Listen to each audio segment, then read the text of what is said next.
Ovde imam mlevenu ljutu papriku, ovu domaću, 2 kašičice i ovde imam đumbir.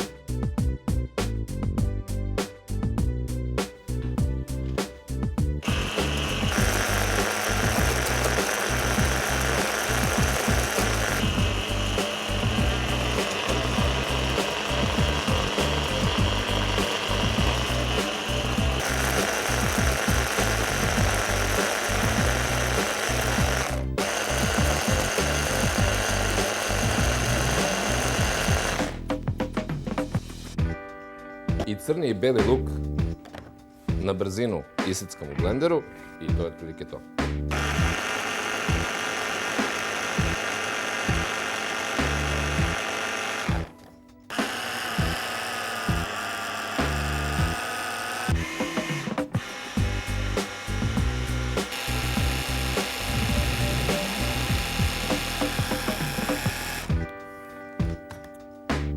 I evo, 150 grama sira, 50 grama milerama i ja imam zajednicu.